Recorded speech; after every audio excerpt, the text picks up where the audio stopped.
Hi folks, Tacitus today at your pushback channel, and thank you for joining this audio live stream. In this essay, I'd like to talk about the very controversial subject, particularly given the globalist maniacal pushing for mass migration of third world peasants to the once mighty white West. So few of these migrants, whether they be legal or illegal, are actually legitimate contributors to the Western economies. Now, the globalists know this, but they still push for it anyway. So you've got to wonder what their long-term plans are. They're certainly not telling us about it. But let's just have a look at these. How many of these migrants, again, legal or illegal, legitimate, whatever, how many are making a contribution, a positive contribution to the economy? Well, we can work that out pretty quickly. There are various government studies that have been done, and there's one in Australia where they said at best 5%, that's 1 in 20, 5% of the immigrants that come to Australia, as in since mass migration began, are actually making a positive contribution. And the positive contribution is that they have some sort of work skills that are applicable to the West. And they're not working in illegal closed shop, sweatshop type things, and they speak functional English at a minimum. That's a minimum. And only 5% of the migrants reach. Now, the majority of that 5% come from other Western countries. So we're talking the contribution from non-Western countries that's positive is quite minuscule. Let's be generous. Let's be generous and say it's 1 or 2%, and that would be really the extent of it. Now, what do I mean by illegitimate migrants? Now, when the Western governments, under globalist control and direction, but when the Western government started telling the populations, look, we need all these migrants to help the economy grow. There's a skills shortage. Skills! We just don't have the skills to grow the economy. And the only place we can get these skills is in these dirt poor, basket case, third world countries. That's where all the skills are. So we have to go there to get the skills. These skilled people, these illiterate peasants, they're so skilled. We have to bring them in. I mean, it was absurd from the outset. And the media, of course, was already globalist controlled at that point, went along with this utter and absolute nonsense. But so in come all these peasants from the third world. Now, the claim was, look, don't worry, everybody. We're going to make sure these people are really skilled. They're all going to be doctors and engineers. They're all going to speak really good English. They're going to be so fucking skilled upon skilled, triple skilled. Every one of them is going to have 5 million PhDs each. Now, the reality, of course, as you can imagine, was quite different. Nearly all these people could barely speak a word of English, let alone functional English. Now, given that I spoke Mandarin and some of the other dialects around Asia of like Filipino and Indonesian and Malaysian, all that sort of thing, I was able to sort of work out where people came from. And most of the time, in fact, even today, most of the time, my Mandarin and Bahasa was better than their fucking English by quite a long shot. Even recently, I was in a pharmacy and getting some stuff, and there was a Chinese lady there who was getting stuck with something. So I ended up having to interpret for her, Mandarin to English. And she, I said to her, well, how long have you been here? Thinking maybe she's going to say she'd only been here a week or two. And she was one of the early, she's been in Australia for over 20 years, but she hangs out with the Chinese diaspora and never really needs to speak English and the odd bits and pieces here and there. And it's only because at the pharmacy, the usual Chinese people that are on duty didn't happen to be there when she came in, and then she sort of was forced to speak English. And or the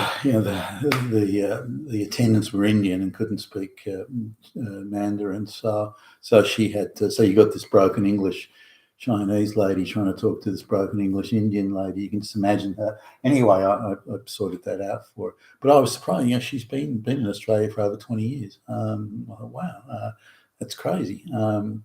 And my Mandarin, even now, and given that it's really rusty because I'm not practicing it every day, my Mandarin was better than her English, which just seemed ridiculous.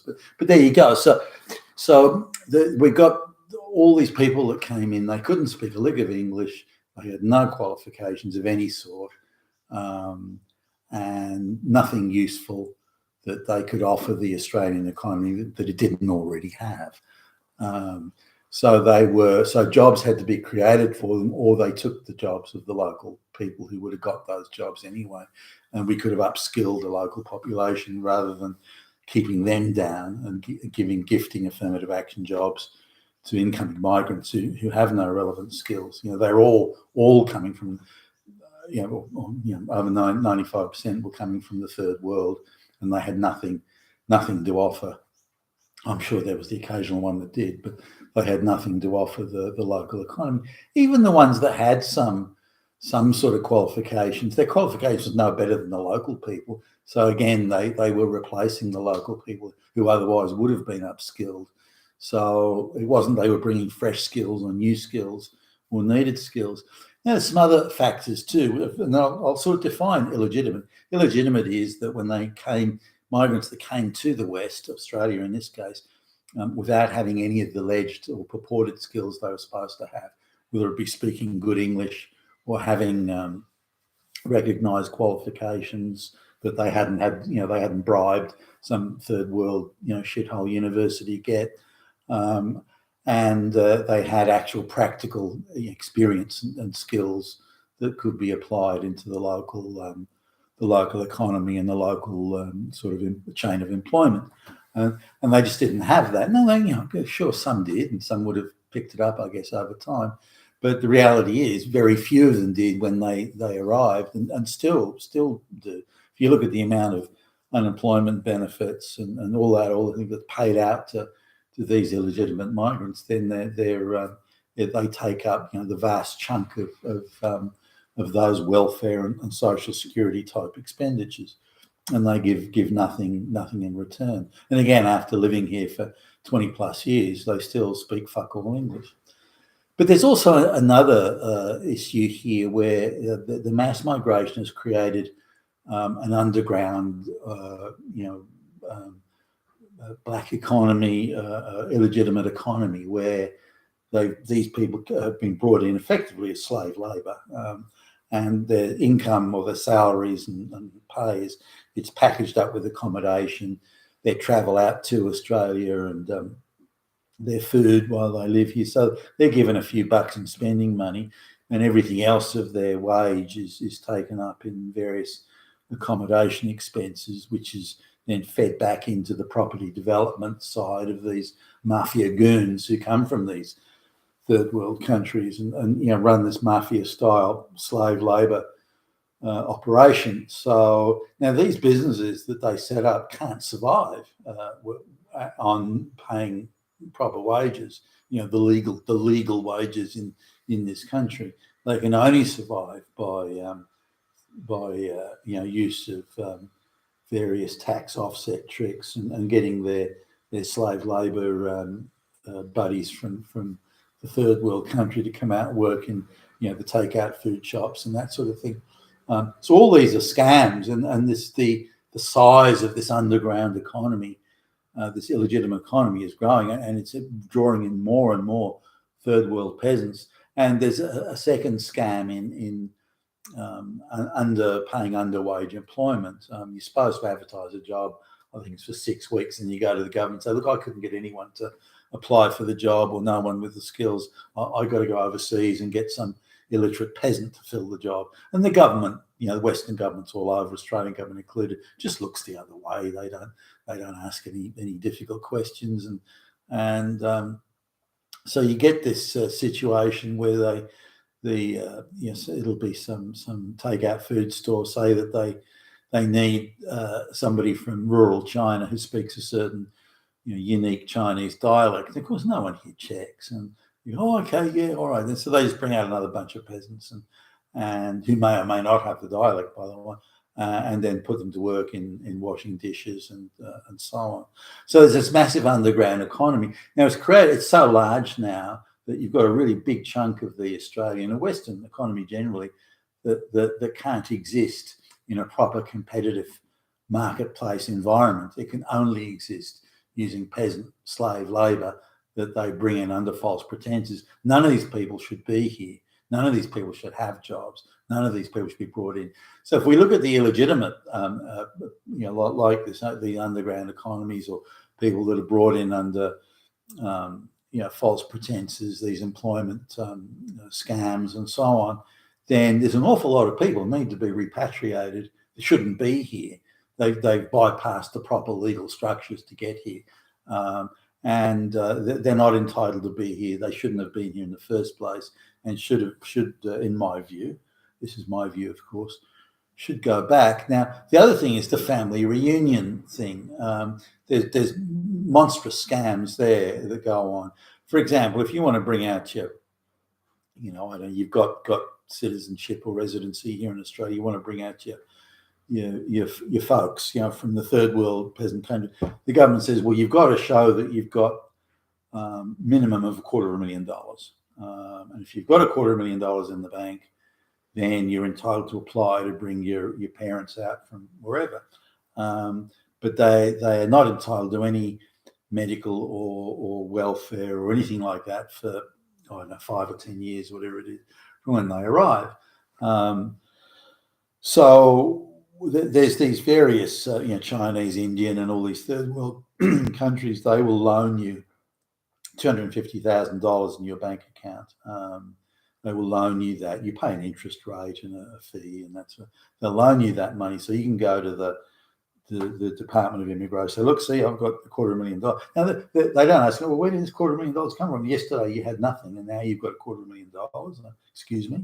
So they say they've got $250,000, and then they get the sign off from the government immigration thing. Yes, you can bring it, and then the $250,000 then goes back to the mafia goons that loaned it to them, and they pay them the fee and everything. And so the whole thing's a scam. And it's used so widely that it's laughable. And somehow the government seems unable to oppose it or stop it, or is so slow in plugging the holes that they might as well not be doing anything. So there's all this sort of thing. Then when these people arrive, they'll claim some sort of unique hardship, and there'll be all these activist lawyers that will take it to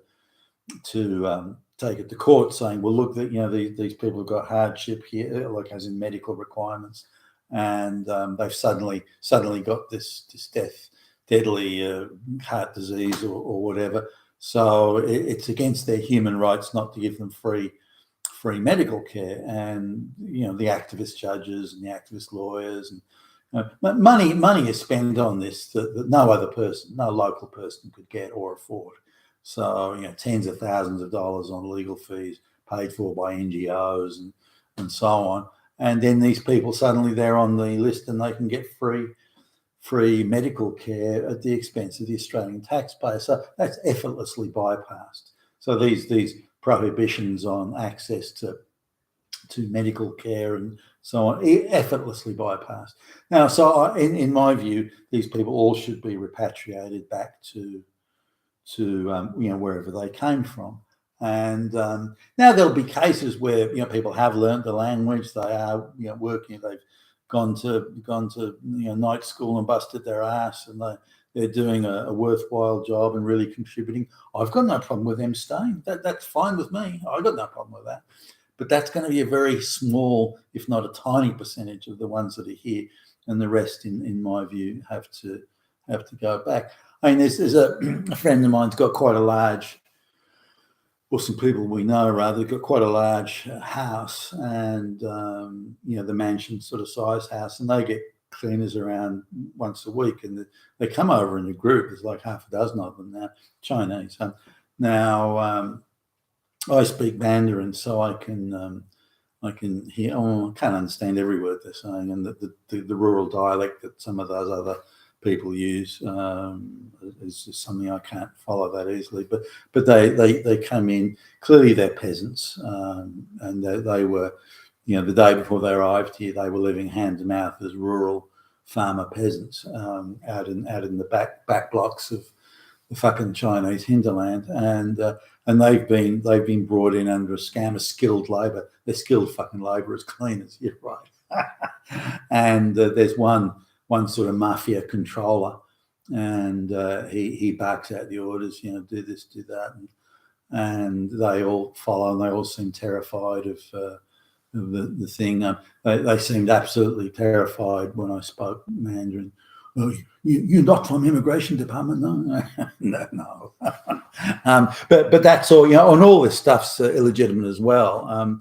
And these people all should be going back to China or wherever they came from. Once natural organic market forces are in operation, capitalism has a great way of correcting itself. Either becomes more mechanized, or either wages have to go up, or there's other many pieces on the chessboard move around to find the point of maximum efficiency. And whilst all this fake cheap labor and labor hire scams and offshore loans and tax offset scams are going on, then the capitalist system, the market competitive system, can't find a natural level or any autocorrect sort of thing. So that's why these people are so destructive to the Western economies, in my view, and why they're completely surplus to requirements, and they need to be repatriated back to their countries of origin with a small number. It won't be many. Are able to stay because, again, they've learnt the language, they've got real jobs, and they're making real contributions and have real skills. Those people should be able to stay, and there's nothing wrong with that. But for the rest, I believe they have to go back. You've been with Tacitus today at your Pushback channel, and thank you for listening.